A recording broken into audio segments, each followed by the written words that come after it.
Some acts got exactly one shot at the charts and made something people still play 50 years later. Others got the same shot and made records the world has spent 5 decades trying to forget. So today, we're counting down the 10 best versus the 10 worst one-hit wonders from the 1970s. We'll start with the 10 best, working our way up. Number 10, OOH Child by the 5 Stairsteps.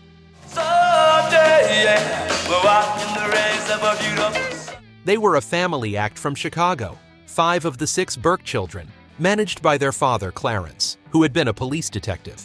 Curtis Mayfield discovered them, and by the late 60s they were being billed as the first family of soul, with a string of records on the R&B chart.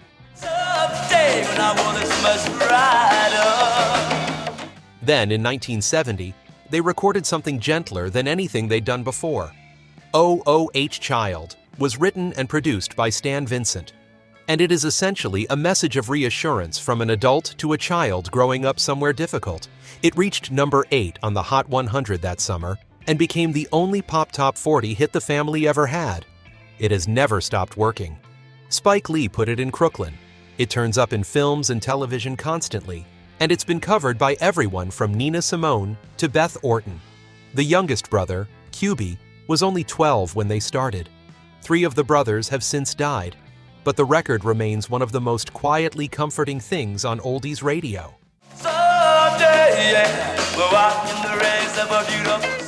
Number 9, Love Grows, Where My Rosemary Goes, by Edison Lighthouse. Here's a thing worth knowing about this one. Edison Lighthouse were not really a band at all when the record was made. The voice belongs to a session singer named Tony Burrows, and the musicians were studio players assembled by producers Tony McCauley and Barry Mason. The single came out in January 1970 and went straight to number 1 in Britain, where it stayed for 5 weeks. It reached number 5 in America. And Burrows had one of the strangest few months in pop history, because he was simultaneously singing lead on hits by White Plains, Brotherhood of Man, and the Pipkins. There is a famous story that he once appeared on a single episode of Top of the Pops fronting 3 different groups. A touring version of Edison Lighthouse was hastily assembled to play the song live, without Burrows in it. They never had another hit. But that opening bass line and that impossibly cheerful chorus still lift a room, and the record has been a fixture of British radio for over half a century. Number 8, In the Summertime, by Mungo Jerry. In the summertime, when the weather is hot, you can stretch right up. Ray Dorset was working a factory job in Middlesex when his band was booked to play the Hollywood Music Festival in Staffordshire in May 1970. They went on ahead of Black Sabbath and the Grateful Dead, and they stole the whole weekend. In the Summertime was recorded in about 10 minutes, on a shoestring, with a jug band shuffle and a bit of foot stomping. It went to number 1 in Britain and stayed for 7 weeks. It reached number 3 in America and topped the charts in more than 20 countries. Estimates of its worldwide sales run past 30 million copies, which places it among the best-selling singles ever made. Mungo Jerry kept having hits in Britain, but in America, they never troubled the charts again. It is a song about doing nothing much on a hot afternoon, and it still does exactly what it was built to do the moment the weather turns. Number 7, Dancing in the Moonlight, by King Harvest. There is no more startling backstory on this list. Sherman Kelly was a Cornell graduate traveling in the Caribbean in 1969 when he and his girlfriend, sleeping on a beach on St. Croix, were attacked by a gang. Kelly suffered multiple facial fractures and was left for dead. The same men would later be convicted of murdering 8 people at a golf course on the island. While he was recovering in hospital, Kelly wrote a song. He has explained it plainly. He was imagining an alternate reality, a dream of a peaceful and joyful celebration of life. His band Boffalongo recorded it first in 1970, and nothing happened. Then his brother Wells brought it to King Harvest, a group of American musicians based in Paris, with Dave "Doc" Robinson singing lead. Released in Europe in 1972, it sat ignored for a year before Perception Records picked it up in the States, where it reached number 13 in early 1973. The label folded soon afterwards, and the band's momentum died with it. Wells Kelly went on to co-found Orleans. The song, meanwhile, has been a hit twice more, for Toploader in 2000, and again in Europe 2 decades later. Number 6. Hooked on a Feeling by Blue Swede. The chant everyone knows was not Swedish in origin. B.J. Thomas had the original American hit with Hooked on a Feeling in 1968, written by Mark James. Then the British producer Jonathan King recorded a version in 1971 and stuck a tribal-sounding vocal chant on the front of it, apparently as a joke. A band from Sweden, led by Björn Skifs, heard King's version, kept the chant, and built something far heavier around it. Their record came out in Sweden in 1973, and in America the following year, where it went to number 1 on the Hot 100 in April 1974, the first Swedish act ever to do so. That was the whole story for Blue Swede in America. Their follow-up crept into the top 40, and then nothing. But in 2014, the song opened Guardians of the Galaxy, and an entire generation who'd never heard of Björn Skifs learned that chant by heart. It has since been streamed hundreds of millions of times, which is not a bad second act for a record that started as somebody's joke.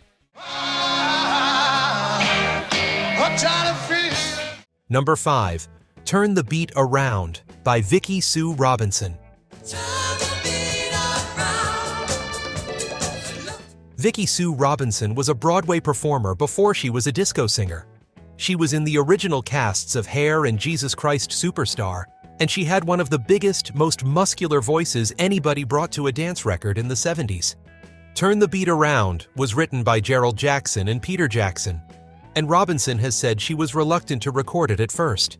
It came out in 1976, reached number 10 on the Hot 100, and spent months on the chart, and it earned her a Grammy nomination. What sets it apart from most of what was on the dance floor that year is that it is a song about musicians. It's a vocal aimed at the drummer and the horn players, celebrating the people making the noise rather than the people dancing to it. Robinson sang most of the harmony parts herself, layer on layer. She never had another top 40 hit, returned to the stage, and died of cancer in 2000 at just 45. Gloria Estefan took the song back into the top 20 in 1994. Number 4. Play That Funky Music by Wild Cherry.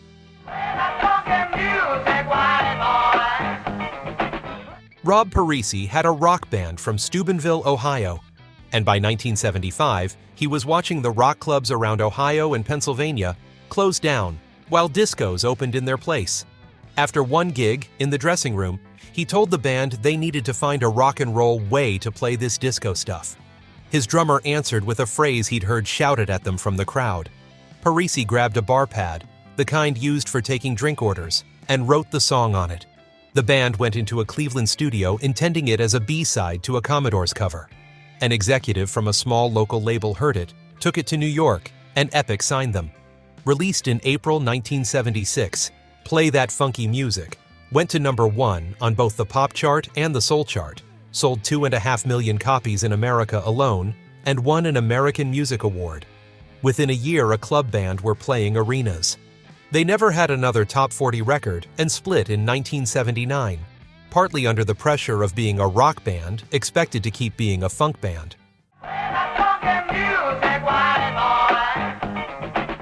Number 3. Black Betty by Ram Jam. The song itself is far older than the record. Black Betty was a work song and a field holler, documented by folklorists in the 1930s and recorded by Lead Belly, who sang it unaccompanied. Nobody agrees on what the phrase originally meant. The candidates include a musket, a whip, a bottle of whiskey, and a prison wagon. Ram Jam were a New York band built around guitarist Bill Bartlett, who had previously been in the Lemon Pipers of Green Tambourine fame. He took that ancient fragment and welded it to one of the most aggressive riffs of the decade.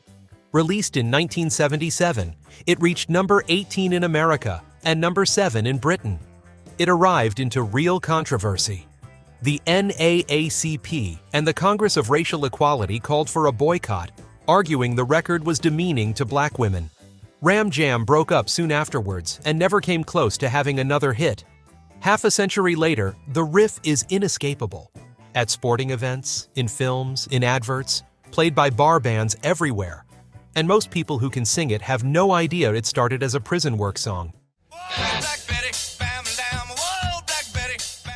Number 2. Because the Night by Patti Smith Group. This one exists because of a happy accident of geography.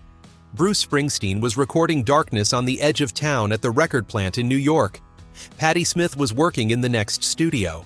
Springsteen had a track he couldn't finish the words to, and his engineer Jimmy Iovine, who was working with both of them, took the tape down the hall.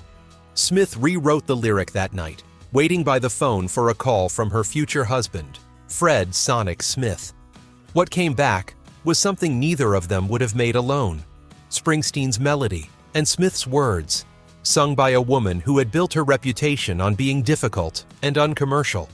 Released in 1978 on the album Easter, it reached number 13 in America and number 5 in Britain. It remains the only top 40 hit of Patti Smith's career, which she has never seemed remotely bothered about. 10,000 Maniacs took it back onto the charts in 1993 with an acoustic version, and it has been covered by dozens of others. Springsteen still plays it live. Number 1. Video Killed the Radio Star by The Buggles. Trevor Horn and Jeff Downes wrote it with Bruce Woolley in 1978, and the original concept was that the Buggles would be a sort of robot Beatles, never actually seen in public. Woolley recorded his own version first with his band, The Camera Club. The Buggles version came out on September 7, 1979. It went to number 1 in Britain on October 20th and topped the charts in 16 countries. In America, it stalled at number 40 for a single week that December, and that appeared to be that. The two of them promptly joined Yes of all bands.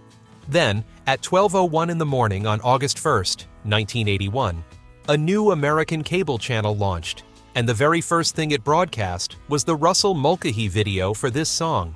Almost nobody could receive MTV that night, but record shops in the areas that could started selling Buggles albums immediately, which was the first proof anybody had that the channel could sell records.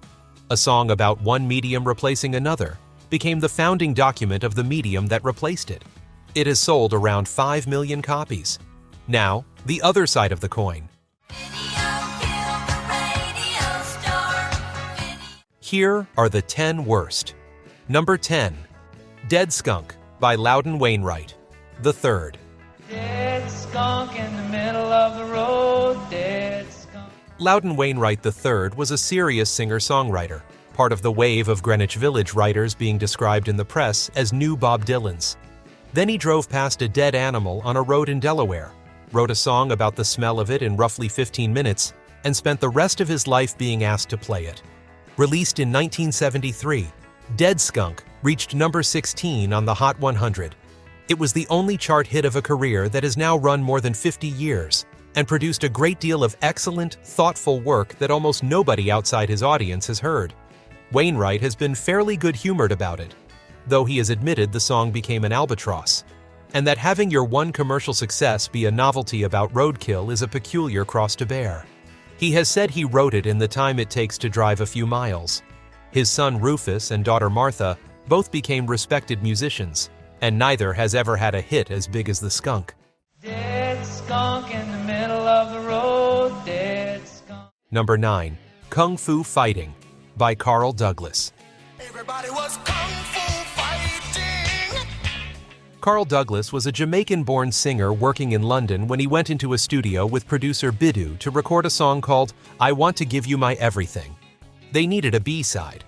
Douglas mentioned an idea he had about the kung fu films that were filling British cinemas, and they cut it in about 10 minutes at the end of the session, with roughly 2 takes. The record company flipped it. Released in 1974, Kung Fu Fighting went to number 1 in both Britain and America and sold around 11 million copies worldwide, making it one of the best-selling singles of all time. It is also, by common agreement, a novelty record built almost entirely on a single sound effect and a stereotype, and it has spent 50 years on lists of the most irritating songs ever made. Douglas himself has always defended it warmly and pointed out that he never intended it to be a single at all. He had one further minor hit and then vanished from the charts completely. Everybody was kung fu fighting. Number 8. The Night Chicago Died by Paper Lace. I heard her pray the night Chicago died. Paper Lace were from Nottingham and won a British television talent show called Opportunity Knocks. The songwriters Mitch Murray and Peter Callander handed them a series of story songs, and this was the one that broke America, reaching number 1 on August 17, 1974. The problem is that essentially none of it is true. It describes a gun battle between Al Capone's men and the Chicago police, an event that never happened. The geography is wrong. The east side of Chicago, where the song places the action, is Lake Michigan. Callander later admitted he had never been to the city. Chicagoans have never forgiven it. The record has appeared on worst song lists for 5 decades, and it is the sort of song people from that city bring up unprompted. Paper Lace also recorded Billy Don't Be a Hero first and had a British number 1 with it, only to be beaten to the American charts by an act you're about to hear about. I heard her pray the night Chicago died. Number 7. Billy Don't Be a Hero by Bo Donaldson and the Haywoods. Billy, don't be a hero, don't be a fool. The same 2 Englishmen wrote this one, and Paper Lace released it first, taking it to number 1 in Britain in March 1974, and to the top in Australia for 8 weeks. Before they could get it out in America, an Ohio band called Bo Donaldson and the Haywoods rushed out their own version and blocked them completely. Paper Lace's original limped to number 96 in the States. The Haywoods went to number 1 on June 15, 1974. Then they largely disappeared. The song is a war ballad in which a young woman begs her fiancé not to do anything brave. He volunteers for a dangerous mission anyway, and she receives a letter telling her he died a hero, which she throws away. Listeners in 1974 assumed it was about Vietnam. It is actually set in the American Civil War. Rolling Stone readers voted it the 8th worst song of the 70s. It has been a punchline ever since, and it even turns up as one in the first episode of Friends. Billy, don't be a hero, don't be a fool. Number 6. Seasons in the Sun by Terry Jacks. We had joy, we had fun, we had seasons in. Underneath this is a genuinely brilliant piece of writing. Jacques Brel recorded Le Moribond in 1961, a bitter, marching song in which a dying man says goodbye to his priest, his friend, and the wife who has been sleeping with that friend. Rod McEwen translated it into English, softening it considerably, and the Kingston Trio recorded it. Terry Jacks, a Canadian who had already had success with the Poppy Family, heard that version. He originally suggested it to his friends the Beach Boys, who recorded it and then shelved it. So he cut it himself, rewrote the final verse, and stripped out most of the bitterness. He never claimed a songwriting credit, which cost him a fortune. Released at the end of 1973, it spent 3 weeks at number 1 in America, from March 1974, and sold in the region of 14 million copies. It is also one of the most reliably loathed records ever made. CNN readers once voted it the 5th worst song of all time. What Brel wrote was savage. What reached the radio was a greeting card. We had joy, we had fun, we had seasons in. Number 5. Feelings by Morris Albert. Morris Albert was a Brazilian singer who had studied in New York. His song came out in 1975, reached number 6 on the Hot 100 and number 2 on the Adult Contemporary chart, and became the sound of every hotel lounge, wedding band, and elevator on Earth for about a decade. The word in the title is repeated 23 times. It has been placed on more worst song lists than almost any record of the era. One author included it in a book of the 100 worst songs in the world and described it as a crime against humanity. The Offspring covered it as a joke. Then came the part most people don't know. In 1988, an American court ruled that the melody had been lifted from Pour Toi, a French song written in 1957 by Loulou Gastet. Gastet was awarded 88% of the credit, and Albert was ordered to pay $500,000 in damages. Albert acknowledged the resemblance, denied copying anything, and called the lawsuit a scam.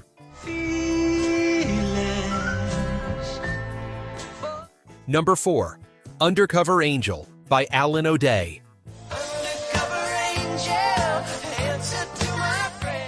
Alan O'Day was a genuinely gifted songwriter.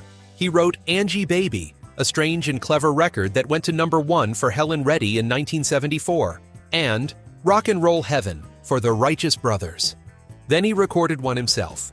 Undercover Angel came out in 1977 and went to number 1 on the Hot 100 in July. It is about a man visited in the night by a supernatural female presence who solves his romantic problems. And it includes a spoken word section in a breathy voice meant to be that presence talking to him. It is aged extremely poorly. The whispered dialogue in particular is the sort of thing that empties a room, and the record turns up regularly on lists of the most embarrassing number ones of the decade. O'Day never had another hit as a performer, though he kept writing, including songs for the Muppets. He died in 2013. His reputation among people who know their pop craft rests entirely on the songs he gave away.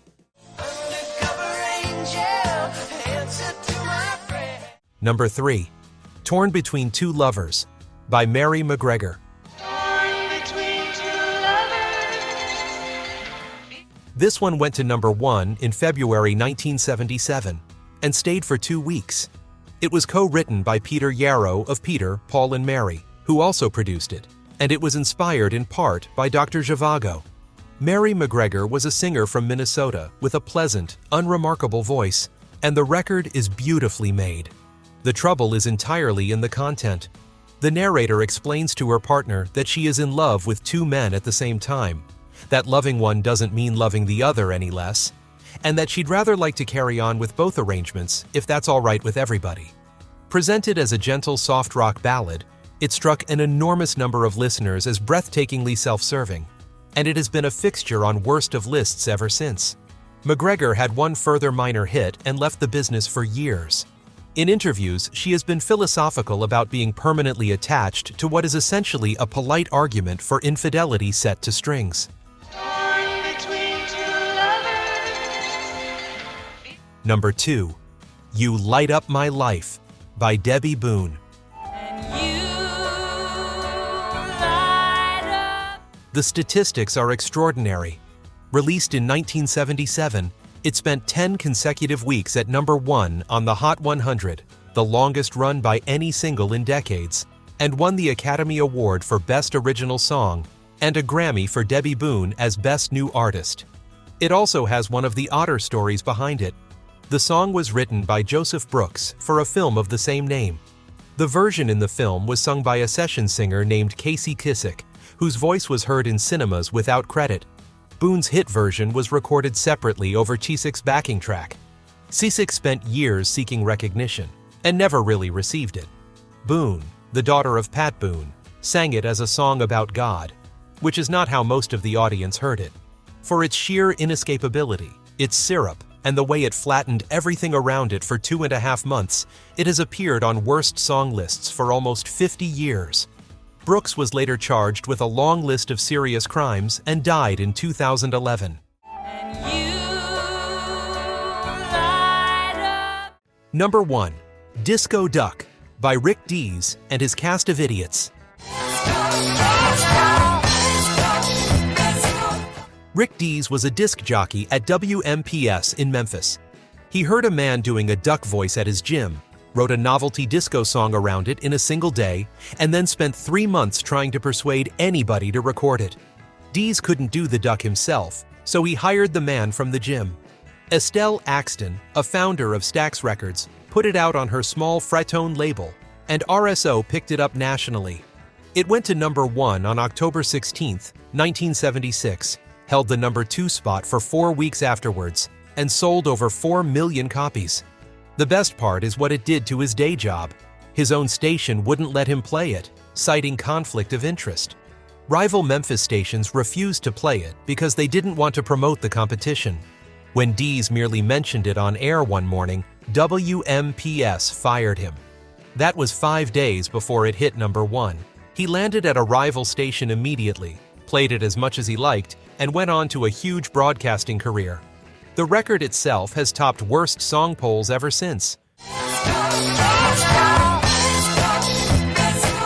If any of these made you laugh, wince, or reach for the volume knob, hit that like button and subscribe to the channel. We dig into the stories behind the records you grew up with every week, and we'd love to have you along. And tell us in the comments which one you'd move from the worst list to the best. Thanks for watching.